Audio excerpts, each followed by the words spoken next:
In today's episode, a family boat trip off the coast of Australia takes a tragic turn.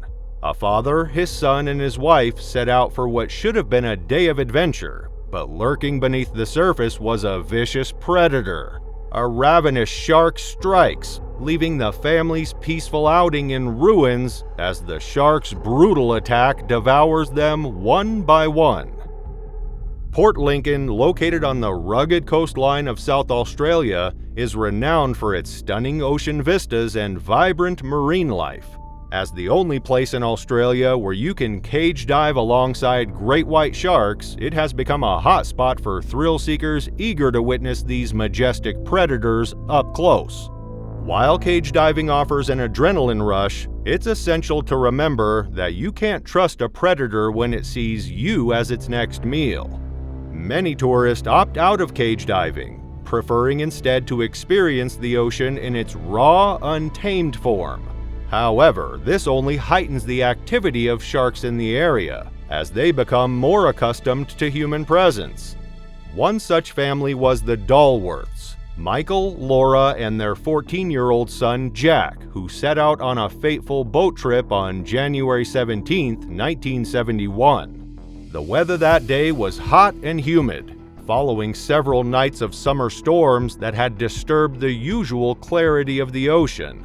Seeking relief from the relentless heat, the Dalworths were eager to cool off in the waters they loved. They had a tradition of weekend boat outings, and despite being aware of the lurking dangers, they enjoyed the thrill of being in the ocean. They boarded their small motorboat, excitement rippling through the air as they set out for their usual weekend adventure. The scorching heat made the ocean water even more inviting. As they cruised along the coastline, they searched for the perfect secluded spot to dive in, finally settling on a calm area near a towering cliff. Unbeknownst to them, this would be their last dive together. Jack, always the adventurous one, was the first to jump in, splashing around and calling for Laura to join him. The water looked inviting despite its murky appearance, remnants of the storm's aftermath still swirling below the surface. Michael remained aboard, keeping a watchful eye on them as they swam. As Jack and Laura swam, the ocean seemed alive with movement. They laughed and splashed, enjoying the warm water. However, Michael noticed something alarming, a dark fin slicing through the water.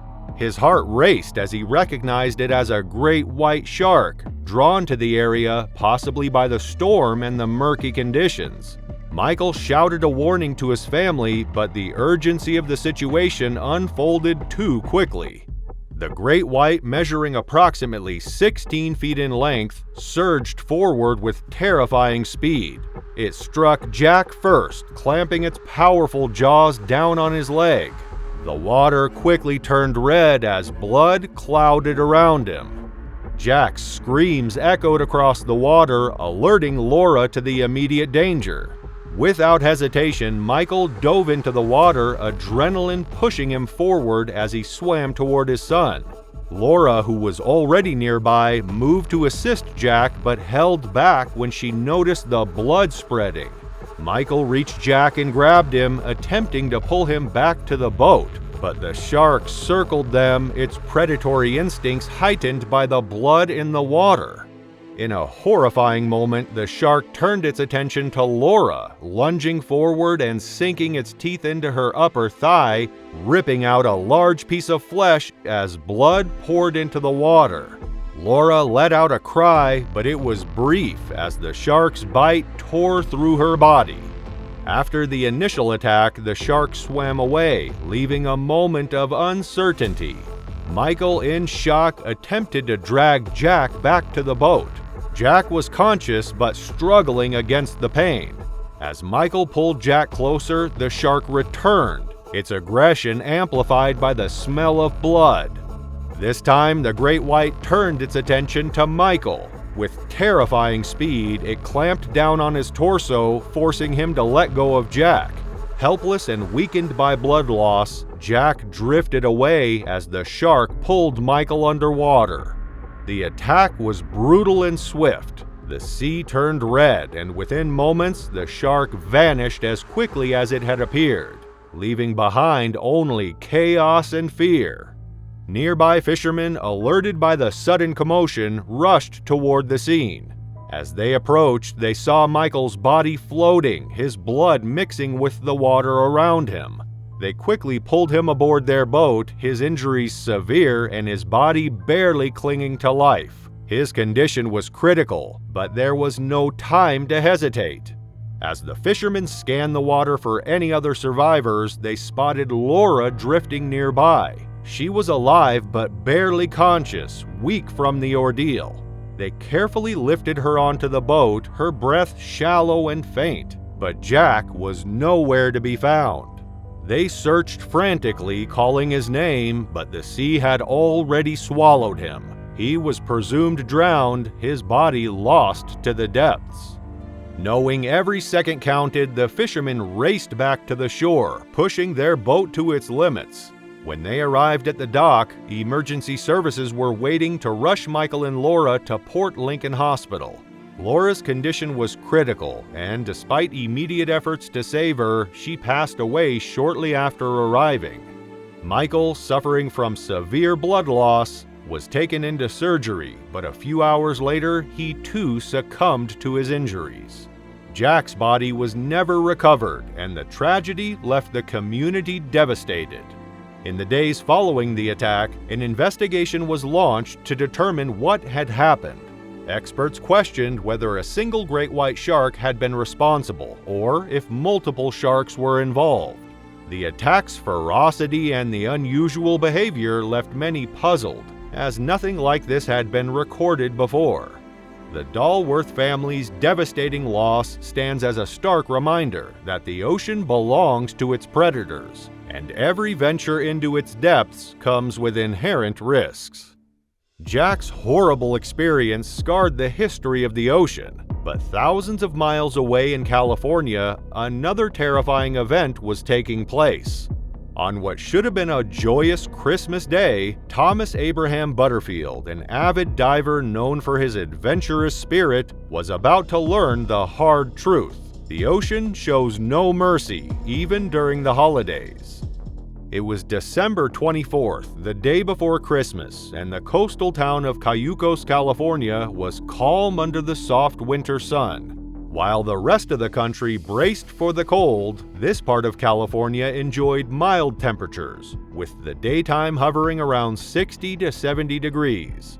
It was the perfect day for Thomas Abraham Butterfield to indulge in his favorite pastime, being out on the ocean. He wasn't a hardcore surfer, but his love for the water was undeniable, a passion kindled during his childhood in Alaska. Every Christmas, Thomas made the trip from Sacramento to Cayucos to visit his mother, Maria Butterfield. At 42, he lived a busy life in the state's capital, but nothing compared to the joy of returning to the ocean, the place where he felt most alive. His love for the sea had started young, helping fishermen in his Alaskan hometown, even in the freezing winters. Now, he couldn't wait for the holiday break, where he'd spend 2 weeks on the beach, soaking in the ocean breeze. On that Christmas Eve morning, Thomas decided to head out to Morro Bay, just a short drive from his mother's house. He grabbed his boogie board instead of his surfboard, looking forward to a relaxing time in the water. The plan for the day was simple: a few hours on the waves before heading to church with his mother, followed by a quiet evening at home. Maria knew this routine well. She'd grown used to seeing her son slip away to the ocean whenever he could, but this year it felt even more important. Her youngest son, Ben, couldn't make it for Christmas, and Thomas had a special gift planned to lift her spirits. Unbeknownst to her, it would be the last gift Thomas would ever plan to give. By 8:30 a.m., Thomas was out in the water at Morro Bay. The day was peaceful, and only a few people shared the ocean with him. A young couple and 2 older surfers, all keeping their distance from one another. The sun was bright, the waves gentle, and Thomas was content to ride them casually, enjoying the quiet. But beneath the surface, something far more dangerous lurked: A 15-foot great white shark patrolled the waters, unnoticed by anyone. It had been waiting patiently for its next opportunity to strike. Thomas, floating far from shore on his brightly colored boogie board, appeared small in the vast ocean, an easy target. To the predator, size didn't matter. A meal was a meal. Without warning, the shark attacked. In a sudden burst of speed, it lunged from below, its massive jaws clamping down on Thomas's shoulder. The force of the bite dragged Thomas and his board beneath the surface. The water, once calm, now churned as the predator tore through muscle and bone. Thomas struggled desperately, his body reacting on pure instinct. His first goal was to get free. In an incredible feat of strength, he managed to rip himself out of the shark's grip, surfacing just long enough to gasp for air. But before he could call for help, the shark struck again, this time aiming for his head. Its jaws closed around his skull, the immense pressure crushing down. Thomas fought back with everything he had, his years of physical labor giving him an edge. He punched and kicked at the shark, his hands clawing at its leathery skin. In one final desperate act, Thomas managed to gouge at the shark's eye, his finger sinking into the soft tissue. The predator, now half blind and in pain, retreated, but the damage was done. The first bite had severed a major artery in Tom's neck, and though he'd been fighting for his life, he had been bleeding out all along. Weak and losing consciousness, Thomas's body could no longer stay afloat. He slipped beneath the surface once more. By the time a nearby surfer noticed him and paddled over, it was too late. The man pulled Thomas's lifeless body to shore, but the injuries were too severe. Thomas had stopped breathing long before any help could arrive. For the small community of Cayucos, the tragedy was a devastating reminder of the dangers lurking beneath the ocean's surface. Authorities identified the attacker by the tooth left embedded in Thomas's skull, a great white shark, a creature as feared as it was respected. The shark was never seen again, leaving behind only shock and sorrow. 2 months later, Maria Butterfield, still grieving the loss of her son, found the courage to open the Christmas gift Thomas had bought for her. Inside the carefully wrapped box was a porcelain figure of the Virgin Mary holding baby Jesus, a small candle holder at her feet. Since that day, Maria has kept a candle burning every night, a quiet tribute to her son, whose love for the ocean had brought him both peace and, tragically, his end. It was Tuesday, April 3, 2014, when a small group of swimmers set out for their ritual morning swim from Tathra Beach in New South Wales, Australia. Tathra, a charming seaside village located about 250 miles south of Sydney, is known for its picturesque coastline, sandy beaches, and crystal clear waters. The Tathra Wharf, a wooden structure built in the 1860s, jutted into the ocean, providing a scenic backdrop for tourists and locals alike. The village, with its welcoming atmosphere, attracted many ocean enthusiasts. But the waters also held hidden dangers. On that overcast morning, 6 swimmers, including Christine and Rob Armstrong, gathered at the beach. They were seasoned ocean swimmers, having formed a close-knit group over the years.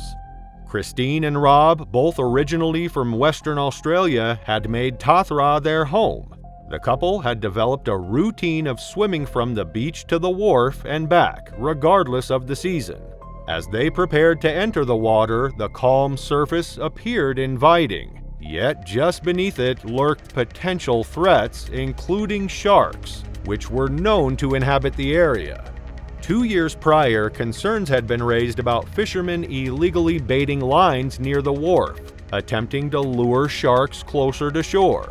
Despite warnings from local authorities, the practice persisted and swimmers remained undeterred, continuing their daily swims. As the group ventured toward the wharf, they navigated the still waters, making the best of it despite the clouded sky. As they reached the 2,625-foot mark, Christine decided to turn back early, feeling a slight discomfort from a recent trip. She waved goodbye to her fellow swimmers who continued toward the wharf.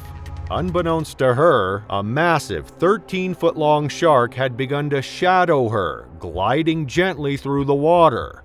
The shark, patient and calculated, closed in on Christine. As she swam back toward the beach, the predator struck with swift brutality. In an instant, Christine was taken beneath the surface, her body vanishing without a trace.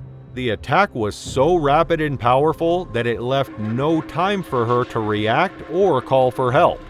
On the rocks overlooking the ocean, some onlookers noticed the commotion. A large shark was breaching the water, thrashing violently. However, from their vantage point, they could not discern what it was attacking, and there were no visible signs of distress from any swimmer. Meanwhile, Rob and the others had reached the end of the wharf and began their return to shore. As they swam, Rob noticed something unusual, a flock of birds diving and swooping low above the water. Instinctively, he called out to Patrick, alerting him to the situation. Suddenly, a dorsal fin sliced through the water, and Rob recognized the danger immediately. Panic surged through him as he saw Mary, a fellow swimmer, venturing dangerously close to the shark. Mary turned, and panic set in when she saw the fin approaching her. Without hesitation, she swam back toward Rob and Patrick, who quickly formed a tight group, joined by the others as they anxiously scanned the water for any sign of Christine. As they neared the shore, confusion set in. Christine was nowhere to be seen. At first, they thought she might have swum ahead, but as they called out to her with no response, dread crept in. Together, they rushed back into the water, frantically searching the horizon for any trace of her. Rob's heart raced as he shouted Christine's name, but the ocean remained silent. With time running out, he dialed emergency services, reporting a potential shark attack. Water police, rescue helicopters, and surf lifesavers quickly mobilized, launching a large-scale search for Christine. Witnesses began to come forward, detailing the shark's movements they had seen moments before. The grim possibility that Christine had been taken began to settle in. The following morning brought tragic confirmation. Christine's goggles and swim cap washed ashore, accompanied by a small amount of human remains. Authorities confirmed the devastating news. Christine Armstrong had been killed by a shark. The small community of Tathra was rocked by the incident, as Christine was a respected and active member of the village, known for her contributions to the local surf life-saving club. In the aftermath of the attack, the beach was closed and a somber atmosphere enveloped the village. For Rob, losing Christine after 44 years together was an unfathomable heartbreak. They had been partners since they were just teenagers, sharing a life filled with laughter and love, and even facing the devastating loss of their daughter, which only brought them closer. In the days following Christine's appearance, Rob held tightly to a promise they had made long ago. If one of them were to pass, the other would carry on and embrace life fully. Just 2 days after that fateful day, Rob ventured back into the ocean they both adored. The water felt so different without her by his side, each wave a painful reminder of the void she left behind. Yet, as he swam, he felt a flicker of comfort knowing he was honoring their pact. It was a struggle, but he was determined to keep living for both of them. It was the afternoon of July 18, 2023 in the Southern Caribbean at Nirvana, a renowned dive site near the island of San Andreas. Known for its crystal-clear waters and vibrant coral reefs, this area forms part of the Seaflower Biosphere Reserve, a UNESCO-protected paradise for divers who come to explore its stunning marine life. Among those captivated by this underwater world was Christian Castanovia, a 38-year-old adventurer whose life had been intricately woven with the sea. Freediving, the art of diving without the aid of breathing equipment, relying solely on the diver's ability to hold their breath, was a discipline Christian had mastered. It required immense skill, mental focus, and a deep understanding of one's own physical limits. Christian wasn't just any freediver, he was well known and respected in the freediving community, holding 25 Colombian freediving records, each achievement a testament to his bond with the waters that had shaped his life. On that fateful day, Christian was preparing for another dive in conditions that were as calm and pristine as they always were at Nirvana. He and his group of longtime freediving companions boarded a small boat that took them to the edge of the dive site. The boat bobbed gently on the water as they secured their gear. No heavy equipment, just wetsuits and weight belts, allowing them to move effortlessly through the water. One by one, they slipped into the sea, their bodies barely disturbing the surface as they took deep, controlled breaths to prepare for the dive. Surrounded by the colors of the coral gardens and the familiar rhythms of the ocean, Christian was at home. He was comfortable, almost like a fish himself, a man born to swim. Yet, beneath this peaceful beauty, the ocean held more than just serenity. Lurking in the deep, unseen yet ever-present, was the oceanic white-tip shark, a creature both feared and respected by divers. Known for its boldness and curiosity, the shark often approached divers, usually without incident. Christian had encountered these predators before and understood the delicate balance required to coexist with the ocean's creatures. He had always maintained a respectful distance, knowing that survival meant respecting their territory. But on this day, the ocean's balance was about to shift. Christian and his group had been freediving for about an hour, taking turns diving for 2 to 4 minutes while the others waited on the boat, ready to regroup after every dive. Each descent had revealed stunning views of coral and fish, and after his friends returned from their latest descent, Christian decided to venture back for one final look. The midday light shimmered on the surface as Christian swam peacefully, descending to about 20 feet as he explored the vibrant underwater world, unaware of the silent predator approaching from the blue. Suddenly, a large oceanic white-tipped shark emerged, its sleek torpedo-shaped body cutting effortlessly through the water. For a brief moment, Christian saw the shadow of the shark below, but by the time he realized the danger, it was too late. The shark struck with brutal force, its jaws clamping down on Christian's leg. The bite tore through muscle, shredding his calf and severing small blood vessels. Christian tried to defend himself, raising his hand, but the shark's second bite ripped through his palm and fingers. A wave of nerve-shattering pain surged through his body as blood clouded the water around him. After the second bite, the shark abruptly let go, leaving Christian to fight against the pain and the shock of the attack. Instinct kicked in as Christian propelled himself toward the surface, his heart racing and adrenaline surging through his veins. Panic surged within him, but years of training took over. He knew that losing control would only make the situation worse. For a few agonizing seconds, he felt the weight of fear pressing down on him as he kicked furiously, desperate to reach the boat. Blood streamed from his wounds, clouding the water around him, but he pushed forward, driven by the instinct to survive. From the boat, Christian's companions noticed the sudden burst of blood in the water, their hearts racing as they realized something was terribly wrong. They quickly scanned the area, spotting him struggling near the surface. Steering the boat closer, they moved swiftly to pull him aboard. Their hands shook as they hoisted Christian onto the deck, where he trembled in pain, blood pouring from his wounds and staining the boat's floor. The grim reality of what had just happened settled in as the boat sped toward shore, the salt air filled with a mix of fear and urgency, propelling them forward in a race against time to get Christian to safety. Once ashore, Christian was rushed to a nearby clinic where surgeons worked for hours to close the deep cuts on his legs and hands. Despite the severity of the injuries, the shark's bite had not punctured any of the major blood vessels, allowing him to survive the attack against all odds. This detail would later haunt Christian as he realized how narrowly he had escaped death.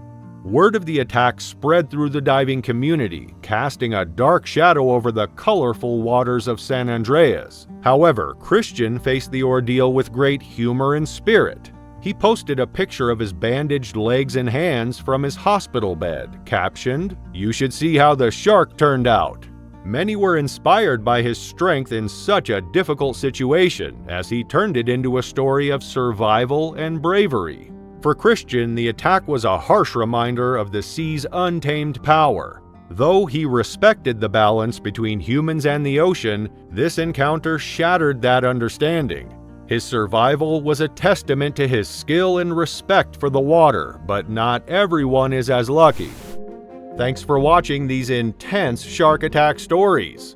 If you like this video, you won't want to miss the one on screen now, featuring the largest shark ever recorded in an attack. See you in the next one.